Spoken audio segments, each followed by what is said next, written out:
melakukan kegiatan. Ya. Jadi begini, saya sampaikan bahwa perbankan ini dikenal adanya merger, akuisisi, dan konsolidasi ya.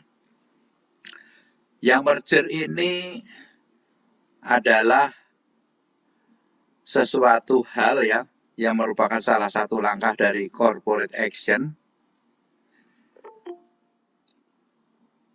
Ini muncul di Indonesia ini setelah pasca Orde Baru ya.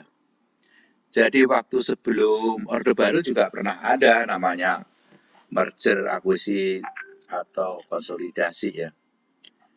Tetapi adalah hal yang muncul biasa di setelah reformasi. Ini merger dan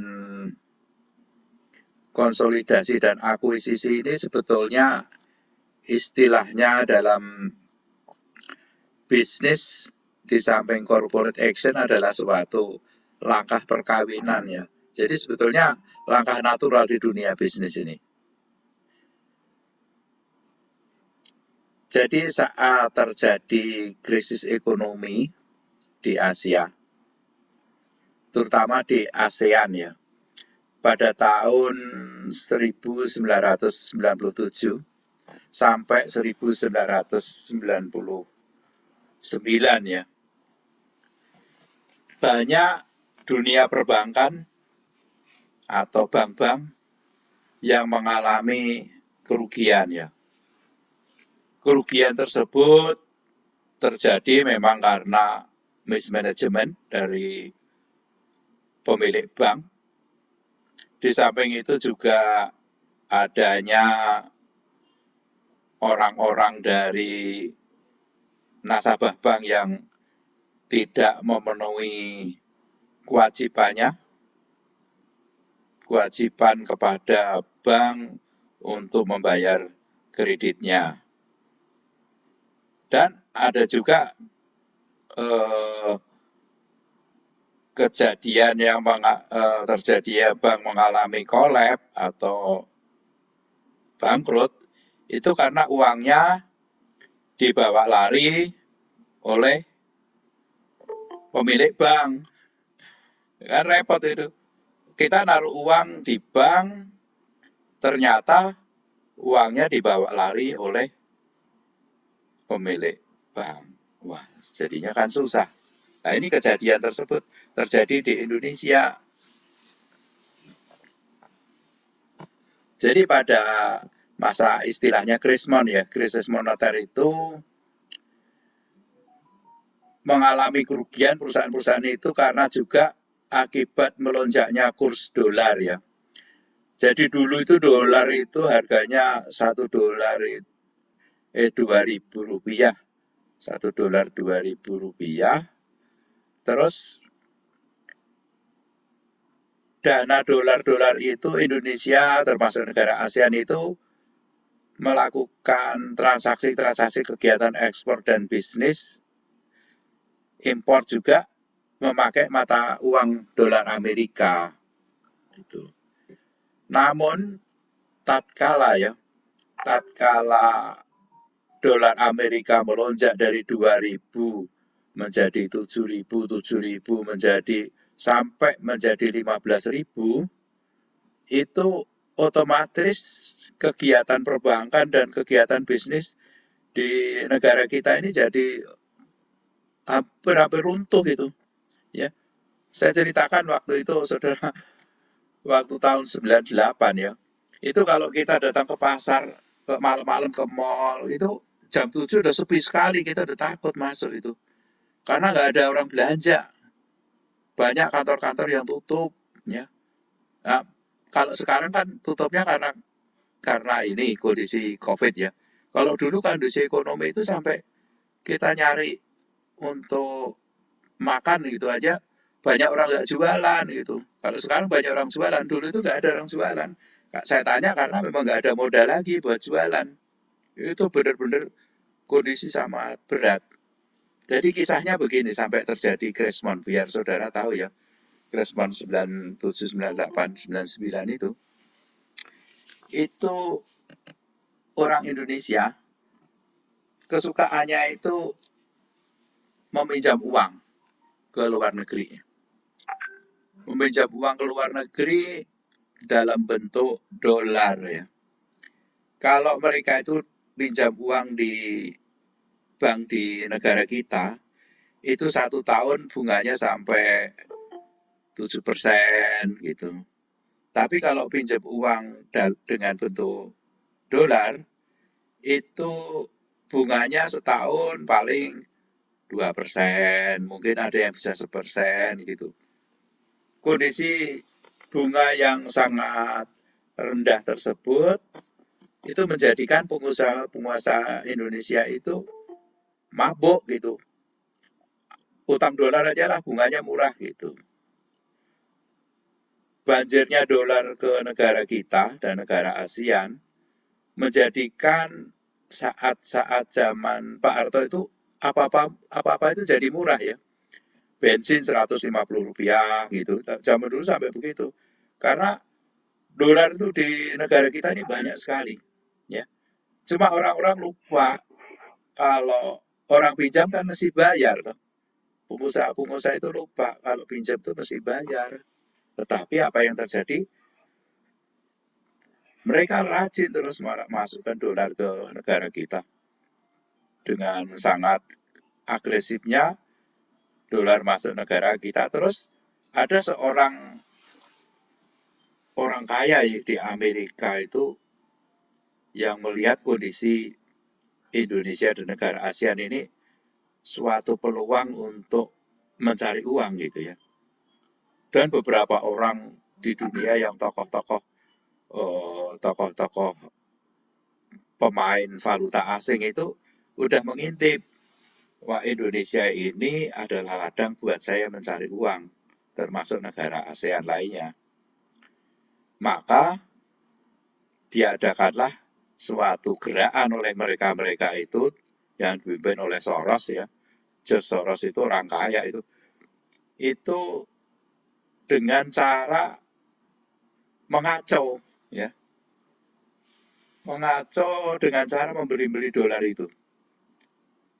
Dolar itu dibeli oleh dia sehingga di negara kita ini jumlah dolarnya itu sedikit. Kalau namanya hukum permintaan dolarnya sedikit, maka nilainya akan jadi tinggi. Akibat dolar kering itu di Indonesia. Transaksi kering, disedot semua oleh namanya Soros itu. Apa yang terjadi? Indonesia mengalami krisis ekonomi. Karena orang-orang yang punya utang tidak bisa bayar utang dalam bentuk dolar. Dia bagaimana kalau $1 15.000 bayarnya? Kolab lah mereka. Nah, termasuk bank-bank itu. Bank-bank itu mengalami kondisi yang sangat sulit. Ya. Jadi kalau kita lihat di 93, tadi saya katakan, itu dana segar itu sudah masuk dalam bentuk dolar ke Indonesia. Ya. Dan itu otomatis kan masuk ke bank-bank swasta ataupun pemerintah. Ya. Dolar masuk itu. Akhirnya dolar di sini berlimpah. Nah, waktu si Soros itu masuk, kolab lah semuanya, diambil tuh dolar. Nah, kembali pada masalah perbankan, di zaman Pak Harto Orde Baru itu Pak Harto membuka ada paket Oktober, paket November, paket September, paket-paket itu yang isinya adalah memudahkan orang-orang untuk membuka bank. Jadi dengan modal sedikit, orang yang punya uang itu bisa membuka bank. Dan modal itu akan ditambah karena dia akan meminjam lagi ke BI. Jadi terjadilah sebuah bank-bank kecil yang banyak sekali ya. Ada BHS Bank, ada Bank Suma, ada Bank Niaga, tapi Bank Niaga lebih tua ya. Nah itu menimbulkan banyak bank yang di Indonesia semakin berlimpah. Nah, orang-orang punya bank itu adalah orang-orang konglomerat. Jadi orang-orang kaya-kaya itu yang membuka bank, kemudian dana-dana yang masuk dari dia, juga termasuk dia utang dari luar negeri, termasuk utang dari pemerintah, maka dipakai untuk membiayai proyek-proyeknya dia. Di saat pemerintah Orde Baru yang bersifat otoriter, maka peranan Bank Indonesia ini tidak ada sama sekali. Dia hanya cuma mengedarkan uang saja, ya. Karena dia memang dipakai oleh pemerintah untuk kepentingan kelompok-kelompok mereka, gitu. Jadi kredit-kredit juga disalurkan pada kroni-kroni Soeharto. Dan boleh dikatakan waktu itu BI itu hampir tidak ada peran, apalagi mengatur, mengawasi lagi perbankan baik swasta maupun pemerintah tidak pernah diawasi sama sekali gitu. Ini sebuah cerita aja, sebuah cerita contoh aja. Saya sebelum masuk ke merger. Jadi pernah ya ada sebuah perusahaan namanya PT Golden Key yang punya Edi Tansil. Kalau sekarang Anda buka Google Edi Tansil, nanti keluar itu Edi Tansil ya. Nah, Edi Tansil ini memohon kredit kepada beberapa bank pemerintah ya, terutama Bank Bapindo namanya. Itu sebanyak 1,5 triliun pada zaman dulu. Zaman dulu ya, 1,5 triliun utangnya itu di Bank Bapindo namanya. Lah waktu dia mengajukan kredit 1,5 triliun ini, kenapa bank dan BI memberikan? Karena memang ada tanda tangan, campur tangan dari seorang pejabat tinggi yang sangat berpengaruh pada saat itu, sehingga Bank Bapindo itu menggelontorkan dana 1,5 triliun. Termasuk juga ada salah satu anaknya Pak Harto itu yang masuk di dalam PT Golden Key, membuat perusahaan namanya PT Hamparan Rezeki ya. Nah, PT Hamparan Rezeki ini juga membeli sahamnya Golden Key. Namun setelah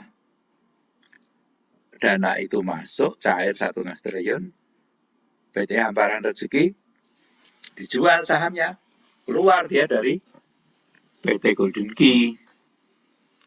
Sudah, itu sudah selesai. Terus ternyata dana 1,5 triliun dari pemerintah tersebut oleh Edi Tansil digelapkan. Sehingga pemerintah rugi ya. Jadi Edi Tansil ini menggelapkan dana 1,5 triliun itu untuk kepentingan yang tidak jelas. Akhirnya lah Edi Tansil dipanggil ke pengadilan, diadili, dan divonis selama 20 tahun.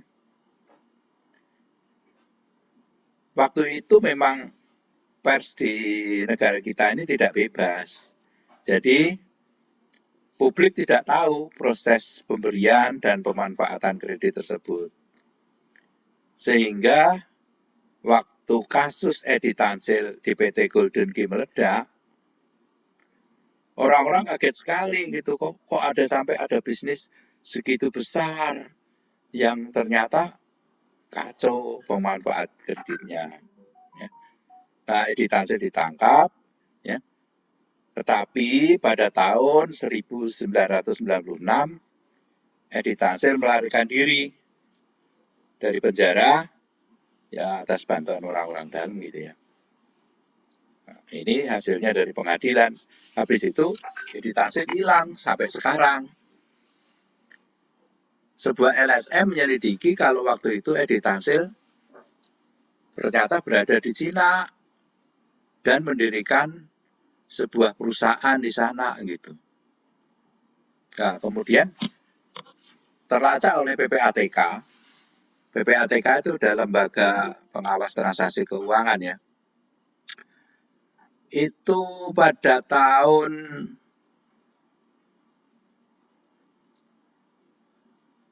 2006 itu melakukan transaksi keuangan ke Indonesia. Berarti Edi Tansil ini bukan meninggal, berarti masih ada di Cina gitu. Kemudian 2013 negara kita petugas keamanan melacak ke sana, ternyata tetap tidak bisa membawa Edi Tansil pulang ke Indonesia. Nah, terus bututnya dari ini salah satu kasus saja ya, ada kasus lain juga. Ada kasus BHS Bank itu juga duitnya dibawa ke Australia ya. Nah, itu jadi waktu itu devisa bebas, jadi orang bawa uang luar negeri blang-blung gitu aja, rupanya uang orang-orang kita yang dibawa keluar. Nah, terus gini, dalam kasus krisis-krisis ekonomi seperti itu, lalu pemerintah membentuk Badan Penyihatan Perbankan Nasional berdasarkan Kepres 27 tahun 98. Itu di salah satu pasalnya, pasal 8 angka 7 adalah kewenangan untuk mengadakan corporate action. BPPN ini berwenang untuk mengadakan corporate action, yakni mengadakan merger, konsolidasi, ataupun akuisisi. Nah, sekarang kita cerita masalah yang paling depan saja, yang paling gampang ya, biar Anda paham apa artinya merger, akuisisi, dan likuidasi ya. Konsolidasi. Itu sebagai contoh gini, yang istilah akuisisi dulu. Ini ada kisah Bank BCA. Bank BCA itu dulu yang punya adalah Lim Siliong atau Sudono Salim, sudah meninggal sekarang.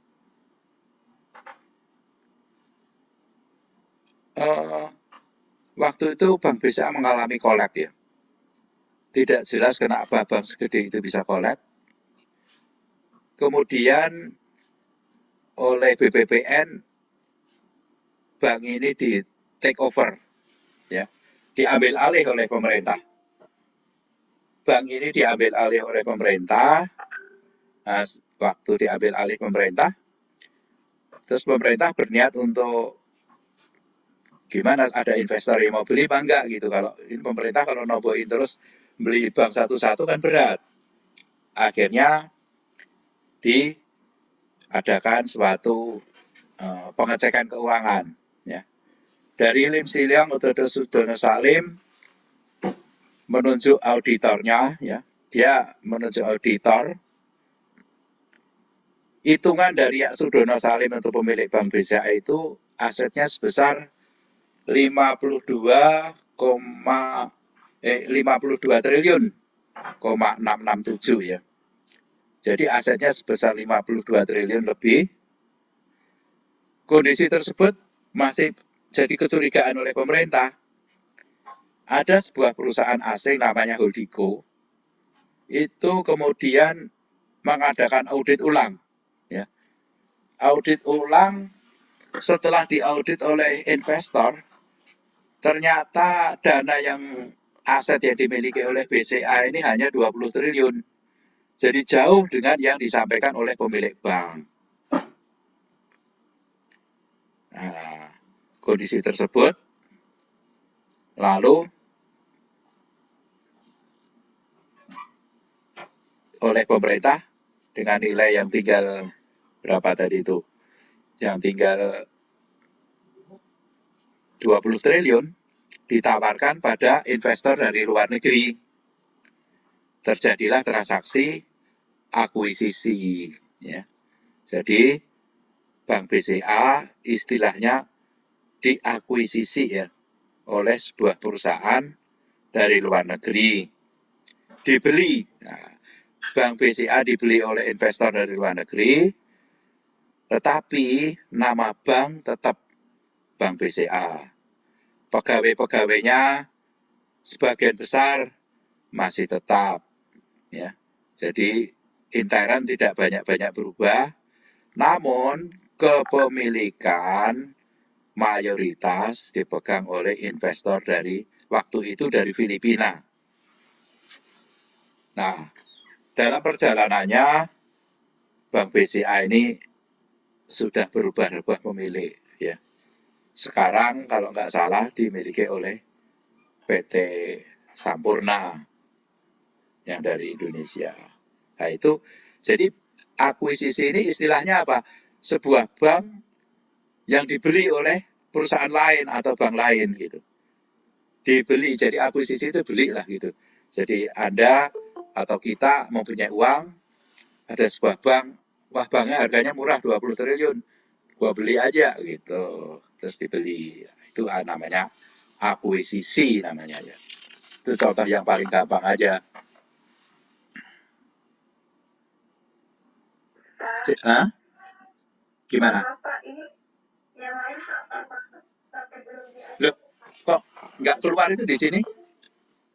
Coba. Kok nggak keluar saya?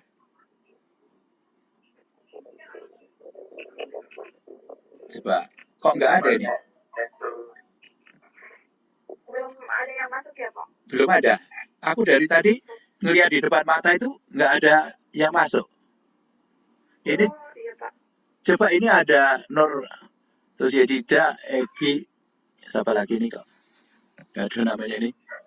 Ini kok nggak ada yang masuk gitu? Kenapa?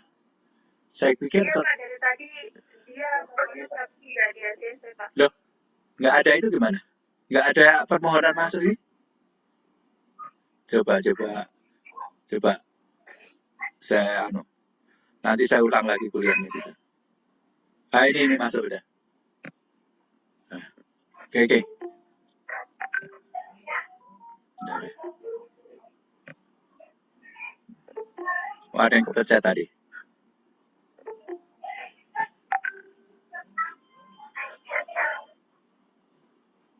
Oke ya.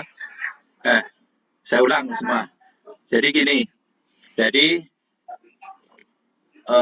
kasus di dunia atau di dunia perbankan ini dikenal adanya merger, akuisisi, dan konsolidasi. Kegiatan merger, akuisisi, dan konsolidasi itu adalah kegiatan yang biasa di dunia perbankan ataupun di dunia bisnis.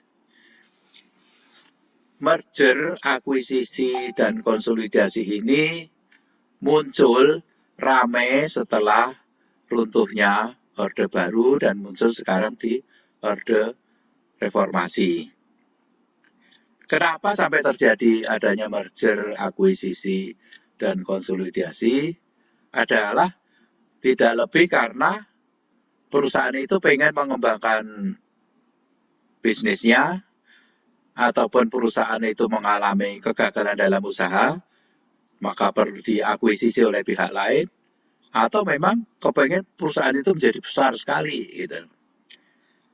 Jadi pada zaman Orde Baru itu kan banyak dana-dana luar negeri berupa kredit dalam bentuk dolar itu yang masuk ke Indonesia. Waktu itu orang-orang bisnismen di Indonesia melihat dana dari luar negeri itu sangat murah, ya. Dolar waktu itu hanya 2.000 dan bunganya setahun mereka hanya terkena 2% atau 3%, sedangkan kalau di Indonesia bisa sampai 7% di perbankan negara kita. Itulah sebabnya lalu banyak dolar-dolar masuk di Indonesia. Banyaknya dana yang masuk ke negara kita dan negara ASEAN itu dilirik oleh seorang spekulan istilahnya ya. Orang yang kerjaannya mencari uang dengan permainan keuangan falas. Ada di Amerika, ada di negara-negara besar itu, tapi yang pemimpinnya namanya George Soros. Nah, George Soros ini kemudian memainkan peran dengan memainkan dolar-dolar yang masuk di negara kita, termasuk Thailand, Filipina, Malaysia, Indonesia, itu dibikin mainan, dibikin spekulasi. Sehingga akhirnya dolar-dolar yang ada di Indonesia ini jadi mengecil, jadi jadi berkurang karena disedot ke luar negeri. Akibatnya rupiah itu bisa runtuh. Yang dulu Rp2.000, $1 Rp2.000 menjadi $1 Rp15.000. Nah, kondisi ini menyebabkan beberapa bank mengalami kesulitan likuiditas, malah boleh dikatakan bangkrut.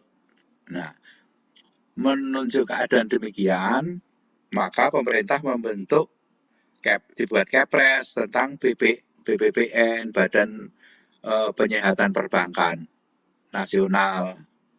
Dengan Badan Perbankan Nasional ini, dia berhak untuk mengadakan akuisisi, merger, dan konsolidasi. Nah, jadi bank-bank ini akan saya ceritakan, saudara, cuma saya berikan pemahaman, apa sih merger, apakah akuisisi, apakah likuidasi. Kalau kita lihat di undang-undang, kita pusing bacanya gitu, tapi ini saya kasih contoh gampang aja biar paham. Yang namanya akuisisi. Yang namanya akuisisi itu sebagai contoh begini. Akuisisi itu beli, gitu. Sebuah bank dibeli oleh bank lain atau oleh pengusaha lain. Gitu. Sebagai contoh saya kasih BCA aja. BCA itu mengalami collapse istilahnya pada zaman 98 itu. Sehingga oleh pemerintah di take over, diambil alih oleh pemerintah. Waktu di take over oleh pemerintah, BCA ini diaudit oleh BCA sendiri, gitu. Dia bilang dananya sebesar 52 triliun lebih. Namun setelah pemerintah atau investor yang akan membeli itu mengaudit sendiri, ternyata dananya cuma ada 20 triliun. Terjadilah transaksi, Bank BCA dijual dengan harga segitu oleh investor dari Filipina. Sedangkan Lim Silang atau Sudono Saleh waktu itu menjadi pemegang saham minoritas, tidak berkuasa apa-apa lagi. Nah, kondisi itu disebut sebagai akuisisi. Ya. Akuisisi bank telah dibeli oleh investor dari luar ataupun dari dalam. Sehingga pemilik lama tidak bisa berkuasa lagi terhadap Bank BCA. Itu namanya diakuisisi. Nah, kemudian setelah kita ngomong akuisisi, kita bicara mengenai merger. Ya. Jadi kalau diingat aja, akuisisi itu dibeli ya. Jadi kalau Anda punya bank, terus banknya bagaimana belum tentu collapse, tapi ya ada orang kepengen beli, gua belinya lah. Ya, itu namanya akuisisi. Nah, sekarang kisah merger. Merger itu penggabungan usaha. Gitu. Merger itu penggabungan usaha. Dan untuk memudahkan saya berikan sebuah contoh yang gampang saja bagaimana merger yang terjadi. Kalau kisah yang baru ada ini, ya, yang baru tapi belum berjalan. Itu ada bank syariah ya. Ada 3 bank pemerintah yang namanya Bank Mandiri Syariah, Bank BRI Syariah, dan Bank BNI Syariah. Ini oleh pemerintah melihat aset-asetnya ini masing-masing bank itu cukup lumayan, ya, maka oleh pemerintah berniat pada bulan depan ini. Sekarang udah mulai dihitung-hitung. Itu Bank BRI Syariah, Bank Mandiri Syariah, dan Bank BNI Syariah. Jadi 3 bank ya. Ini akan menjadi satu bank syariah. Namanya belum ditentukan. Tetapi ditetapkan 3 bank ini akan menjadi satu. Karena diharapkan dengan 3 bank ini menjadi satu, akan menjadi kekuatan perbankan syariah yang besar. Itu nanti saya ceritakan kalau sudah berjalan. Ini akan dilaksanakan pada bulan November. Ya bulan ini ya. Gitu. Nah ini contoh yang akan dilaksanakan. Tapi kalau yang sudah berjalan ini, kalau dulu itu ada namanya Bank Lipo, ada namanya Bank Niaga. Kita bicara dulu. Jadi kalau Bank Lipo itu adalah bank yang cukup tua sebetulnya. Bank Lipo itu berdiri di tahun 1948, hasil merger dengan Bank Umum Asia. Ya. Jadi Bank Lipo itu sudah ada dari tahun 48 dan merger dengan Bank Umum Asia menjadi Bank Lipo yang besar itu. Dan dia masuk ke Bursa Efek tahun 89.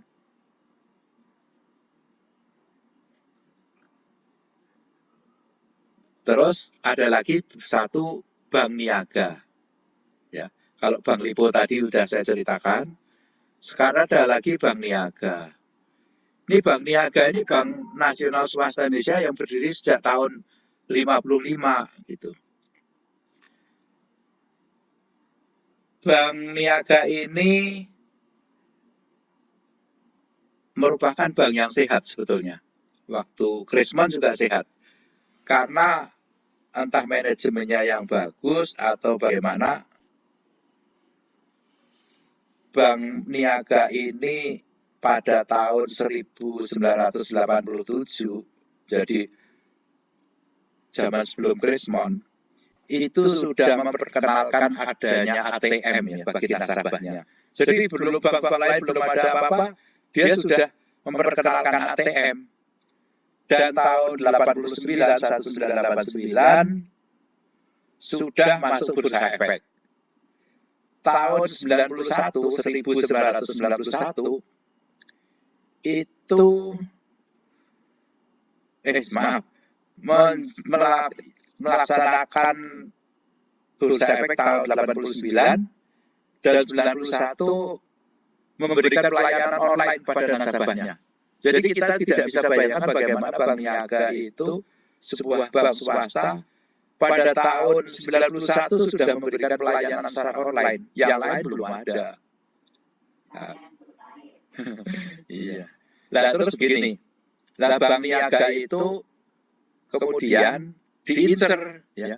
Dilihat manajemennya bagus, rangkaian jaringannya juga banyak.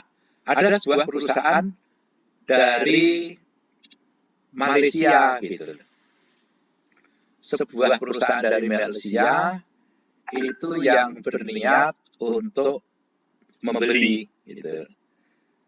Namanya Khazanah Nasional Benhart gitu. Dibelilah Bank Niaga tersebut oleh Malaysia. Jadi Bank Niaga diakuisisi oleh Malaysia. Yang pemiliknya dijual aja lah banknya gitu. Karena akibat adanya badai Krismon pada 98 itu, maka pemerintah melihat ada kasus di Bank Lipo. Gitu. Di Bank Lipo pada badai Krismon 98 itu mengalami kesulitan likuiditas, akhirnya diambil alih oleh pemerintah. Jadi istilahnya di take over oleh pemerintah. Setelah di take over oleh pemerintah, maka Bank Lipo ini dilirik juga oleh perusahaan yang membeli Bank Niaga tersebut, yakni Khazanah Nasional Benhart. Gitu. Jadi akhirnya Bank Lipo tersebut karena tersebar cabangnya juga banyak, dibelilah oleh Khazanah Nasional Benhart dari Malaysia. Lalu Khazanah Benhart dari Malaysia ini mempunyai 2 bank di Indonesia, satu Bank Lipo dan satunya adalah Bank Niaga. Tetapi dalam catatan kami ini rupanya Bank Niaga juga terdampak dalam Krismon itu, tapi tidak seberapa ya. Oleh sebab itu, Bank Niaga juga diambil alih juga oleh pemerintah, di take over. Kemudian Bank Niaga tersebut kan tadi saya sampaikan dibeli oleh Khazanah Nasional Benhart juga. Jadi Khazanah Nasional Benhart di Indonesia mempunyai saham, mempunyai bank, satu Bank Lipo, satu Bank Niaga. Melihat kondisi ada perusahaan asing di Indonesia, di dunia perbankan, mempunyai 2 bank yang besar, maka Bank Indonesia memerintahkan adanya istilahnya membuat suatu aturan atau peraturan. Namanya tentang Single Percent Policy atau SPP istilahnya ya. Jadi di sini pada tahun 2008 pemerintah meminta supaya Bank Niaga dan Bank Lipo ini merger. Nah, ini bersatu ini. Bank Niaga, Bank Lipo bersatu, tapi tetap yang punya satu, Khazanah Nasional Benhart. Akhirnya terjadilah perkawinan antara Bank Niaga dan Bank Lipo. Nah, Bank Niaga dan Bank Lipo, tetapi dalam merger tersebut diambil nama menjadi Bank CNB Niaga yang ada di mana-mana. Sekarang gambarnya simbolnya merah itu. Ya sekarang pelanggannya adalah Gojek gitu. Tapi di dalamnya sebenarnya ada Bank Lipo. Tapi sudah menjadi satu. Dan yang penting lagi satu, bank-bank itu sudah bukan milik orang Indonesia, dia milik orang Malaysia. Jadi nama Bank Lipo hilang, tenggelam, dimakan namanya Bank Niaga. Nah itu adalah merger. Jadi 1 atau 2 atau 3 atau 4 perusahaan bergabung menjadi satu dan namanya diambil dari salah satu dari bank tersebut. Itu merger, bergabung. Jadi merger saya ulangi lagi, bergabung gitu aja. Kalau beberapa perusahaan bukan hanya bank aja, perusahaan swasta lainnya juga bisa bergabung menjadi satu, merger. Nah, itu di istilah bilangnya merger. Kemudian yang terakhir adalah konsolidasi. Konsolidasi ini adalah, saya kasih contoh aja yang gampang ya. Karena terdapat dampak ekonomi pada Krismon, di negara kita ini sebelum Krismon itu, di zaman Orde Baru, ini ada bank-bank besar. Adalah Bank Bumidaya, Bank Eksim, dan Bank Bapindo. Kondisi tersebut membuat bank swasta ini, bank pemerintah ini jadi kecil-kecil, ya. Istilahnya kan setelah Krismon mereka menjadi kecil ya. Bank Bumidaya, Bank Eksim, Bank Bapindo, Bank Dagang Negara. Ya, ini bank-bank pemerintah semua. Lalu karena mengalami kesulitan likuiditas juga, ya. Jadi bank-bank ini diras diambil uangnya oleh rakyat karena takut hilang waktu itu. Tapi terus pemerintah mengambil suatu tindakan yang tegas supaya tidak terjadi kolap gitu. Bank-bank ini lalu oleh pemerintah, karena milik pemerintah ya langsung diambil alih oleh pemerintah. Lalu pemerintah atau BI itu membuat sebuah kebijakan bahwa Bank Bumi Daya, Bank Eksim, dan lain-lain ini digabungkan menjadi satu, dikonsolidasi. Nah, istilahnya dikonsolidasi menjadi sebuah bank yang besar dan namanya tidak ada, nggak ada Bank Bumi Daya, nggak ada Bank Eksim, nggak ada, menjadi sebuah bank besar namanya Bank Mandiri. Nah, Bank Mandiri yang Anda sering lihat itu adalah merupakan perkawinan atau penggabungan dari berbagai bank pemerintah yang ada di negara kita. Mungkin saudara bertanya, Pak, Bank BNI kok tetap eksis? Nah, jadi Bank BNI waktu Krismon rupanya dia nggak kena Krismon. Jadi akhirnya nggak di take over oleh pemerintah, ya walaupun dia milik pemerintah, tapi dia tetap eksis. Makanya sampai sekarang namanya tetap Bank BNI, sedangkan Bank Bumi Daya, Bank Dagang Negara dan lain-lain itu mengalami kondisi kesulitan likuiditas, lalu digabungkan, ya. Digabungkan menjadi satu dan pegawai-pegawainya tetap. Mungkin ada yang mereka ditawarkan untuk pensiun dini, ada yang diminta melanjutkan dan lain-lain. Gitu. Nah, itulah sekarang Anda bisa melihat bahwa yang kita lihat sekarang ada Bank Mandiri itu adalah merupakan gabungan. Ada pertanyaan lagi, kenapa Bank BRI nggak digabung? Bank BRI ini, Bank Rakyat Indonesia ini sehat waktu itu. Jadi waktu ada Krismon, Bank Rakyat Indonesia dan Bank BRI ini aman-aman saja. Akhirnya tidak mengalami langkah-langkah konsolidasi seperti halnya Bank Bumi Daya, Bank Eksim, Bank Dagang Negara, dan lain-lain.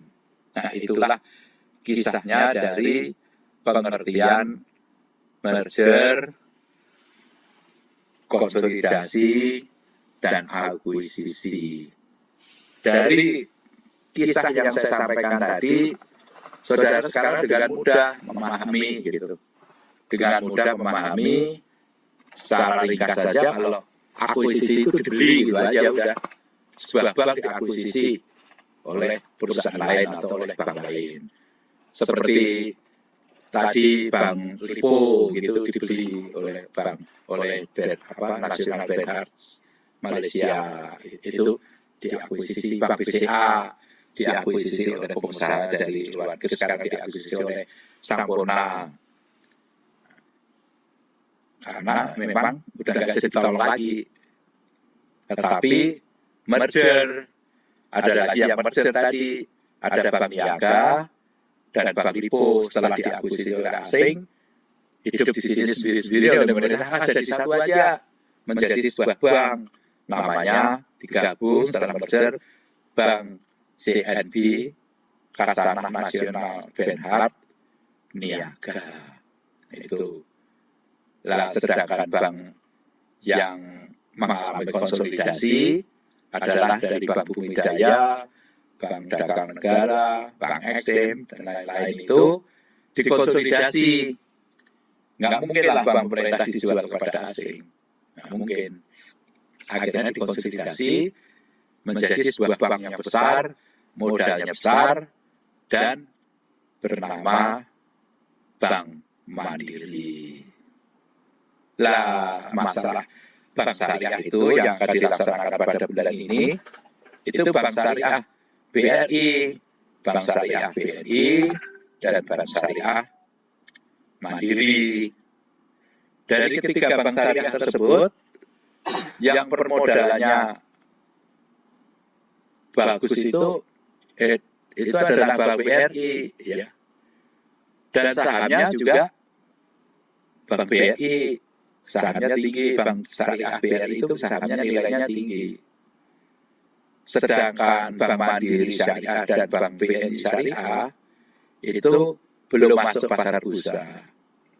Tapi ada satu kelemahan yang dialami oleh Bank BRI Syariah, walaupun dia kinerjanya dari saham di bursa efek adalah bagus, penilaian pemegang saham di bursa efek adalah bagus, tetapi bank syariah, bank BRI syariah ini NPL-nya tinggi, non-performing loan. Ya, dulu ada yang tanya. Jadi artinya apa?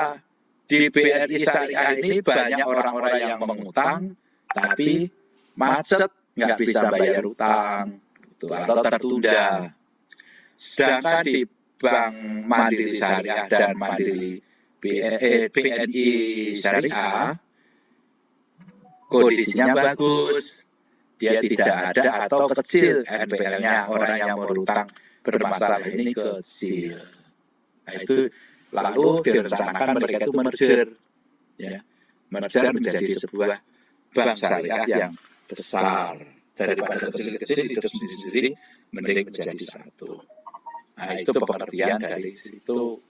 Nah, tinggal saudara nanti bisa mengambil menarik kesimpulan dari kisah merger, konsolidasi dan akuisisi ini terhadap perkembangan perbankan di Indonesia. Tapi sebuah catatan saja, kalau di dalam sebuah usaha, kalau dia mengadakan merger itu kadang-kadang orang akan bertanya-tanya, loh kamu punya usaha kok di merger? Berarti kondisimu kurang sehat gitu. Biasanya kalau yang sehat-sehat yang nggak bakal di merger atau dikonsolidasi atau diakuisisi. Seperti halnya Bank BNI dan Bank BRI. BNI dan BRI waktu Krismon kan nggak disuruh konsolidasi, nggak disuruh merger, apalagi diakuisisi.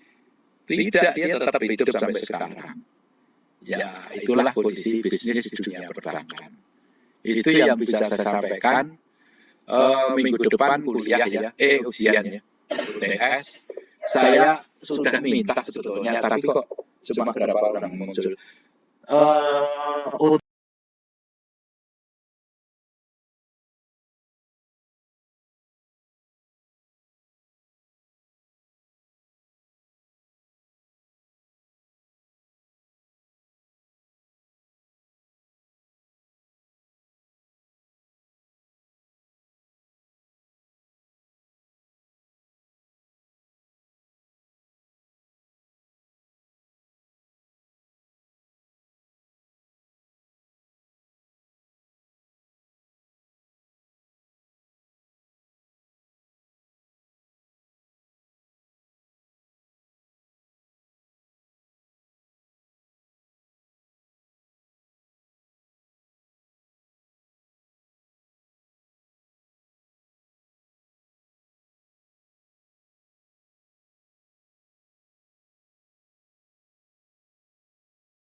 Nanti yang satunya ngalah carilah gitu. Ya, itu yang bisa saya sampaikan ya. Nanti slide-nya saya kirim menyusul karena tadi nggak bisa dibuka. Terima kasih. Assalamualaikum warahmatullahi wabarakatuh. Salam sejahtera buat kita semua. Salam sehat buat saudara-saudara sekalian ya.